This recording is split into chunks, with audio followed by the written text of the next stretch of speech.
What are the Rockies doing? Because they are bad. They're really, really, really bad. And I feel for them. I know some of the guys on the team. I've been on really bad teams before, but my God. The Colorado Rockies are currently 9-44. If you stretch that out for the rest of the season, they will end 28-134, which will be the worst record in the history of modern baseball. Kind of a lot, but if they continue the way that they are continuing, it is. I can't even set this up, it's so bad, all right? So basically I went and I found my 10 most unbelievable elements or statistics about this season so far that kind of tell you what level of bad we are at. Because there's always bad teams. Sometimes half your team gets hurt. Sometimes your whole team gets hurt. None of that seems to be the issue. They haven't lost a ton of people except for Chris Bryant, but I'll be honest, I don't know how you can count on him for anything at this point.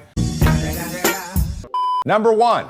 As a team, they have a negative 3.8 B WAR, which means Baseball Reference thinks they can replace their entire team with replacement level players. They would win more games. What? That is so hard to do. Number two, of the 39 players that have appeared in the game, only 10 have a positive WAR. 1/4 having a positive impact. Staying in the same WAR category, the guy leading their team in WAR is this gentleman. Jake Bird.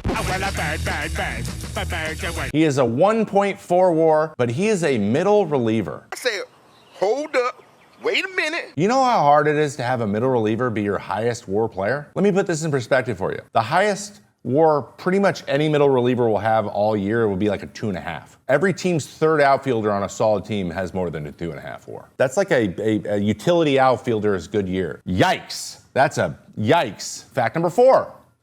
They have a negative 171 run differential, meaning the other team has scored 171 more runs than them. That's last in the MLB by 76 runs. And they are 172 runs behind the second worst team in the NL West. That is the Arizona Diamondbacks. Ew. Let's extrapolate that over 162 games. That puts them on pace for negative 526 season that would break the record set by the 32 Red Sox by 177 runs. So they would just break it by 30%. It's almost as if there was like juice balls and everyone broke the home run record in the same year. Except this is just their poor play. It's rough out here. Number 6, starters have a 7.31 ERA combined. That's got to get better, and that is a major reason why they are losing so many games. Manager Bud Black was fired on May 11th when the team was 7-33. They are now 2-11 since, so problem not solved. All right, number 8, as a team, they have a 976 fielding percentage, which is horrendous. That's really, really bad. They field 97.6% of balls cleanly, which is 30th in the MLB by like 3% or something, like some crazy high number. Not 3%. That would put them over 100. Patrick, your genius is showing.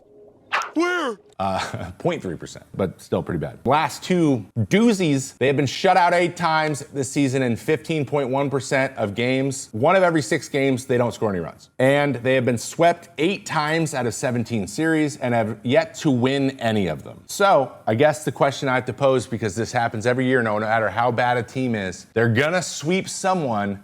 Who do you think they're gonna sweep? My guess is the Dodgers. I bet you they sweep the Dodgers at least once. They gotten so bad, though, that the team's actually getting sued by a fan, partially because they're so bad. The Rockies are being sued for being so awful that they cause injuries. Now, that's a little bit of a clickbait title. Timothy Rokel was attending the game in a luxury suite, his bad, and was struck in the right eye by a foul ball, resulting in what he describes as catastrophic and permanent injuries. He basically said that you couldn't see the ball entering, you couldn't see the field, so you couldn't tell if there was a ball coming, so you couldn't be aware. That's valid in my opinion. But the last thing that was posited in this lawsuit was the claim that the Rockies' prolonged poor on-field performances led to a game day environment where spectators, particularly in luxury suites, are less engaged with the action. So they're like, hey, us up there, the rich people up there, you guys suck so bad that not only do the people down there not want to watch, but if we can't see the game, we're definitely not watching this travesty of a team you've put together. If that's carried through and he wins any sort of settlement from the fact that the team's bad, then owners will have to think about how the play on the field could effectively open them up to liability. Is that completely silly? Yeah, of course it is. That's so dumb. But there's just a tiny little baby part of me that wants him to get some money for that.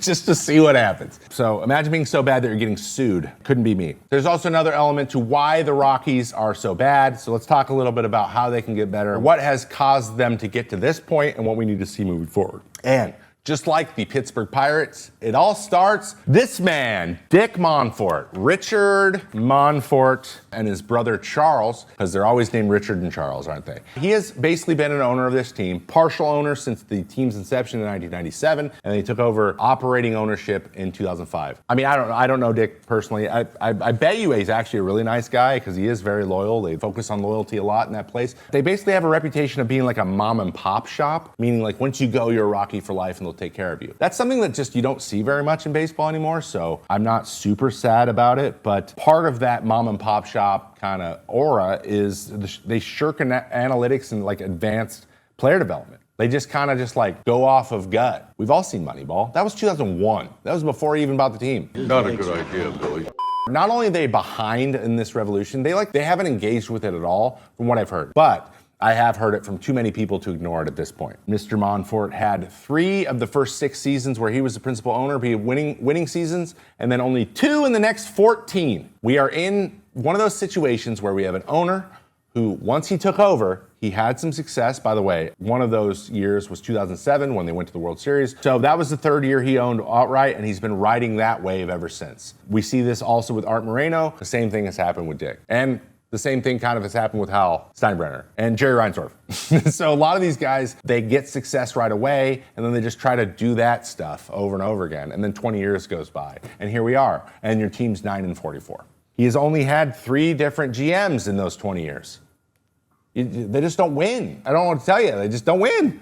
But they just kept running the same people. And when you lose for this much, this long, it's probably not the players. Also, they struggle in free agency. As we all know, Chris Bryant, that has not worked out so far. They signed the big 3 in McGee, Brian Shaw, Wade Davis all together. They all struggled. They had Ian Desmond, who went and was okay, but was paid like their biggest contract ever at that point. Daniel Murphy came and he was pretty good, but not great. So like the only thing that's working out is like veteran guys who come in and sign a 1-year deal. Those guys play pretty well. Nobody else seems to do it. Yet they just keep doing it. They just keep doing it over and over again. But if you don't have player development and you have no data-driven anything, then you're just not gonna develop your play. Like you're just not gonna, they just have to run into players is what's happening. Also, the nature of where they are and how physics are different means they should be the #1 data-driven team. They should be inventing new types of equipment to play there. Instead, they're just like, go do your best. I remember my data from pitching in Colorado. I was averaging 16.5 inches of vertical ride on my fastball. In that outing, it was 12.1%. So I lost 4 inches of ride, which means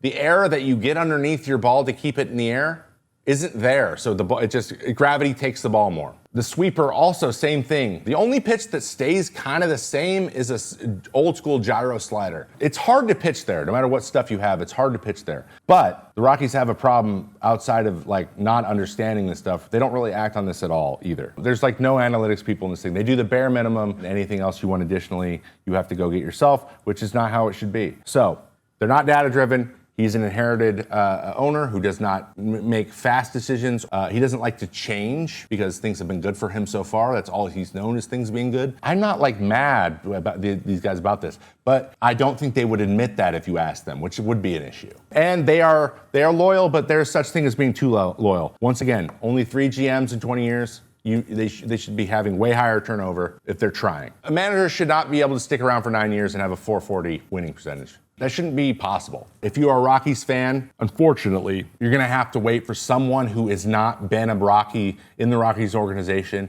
to come in and get a little bit of leash to make some decisions. I wouldn't hold your breath because you might pass out. It's unfortunate, but it is the world we live in, and that is what I believe is wrong with the Rockies, and I don't really see a light at the end of the tunnel. I'm sorry to say it.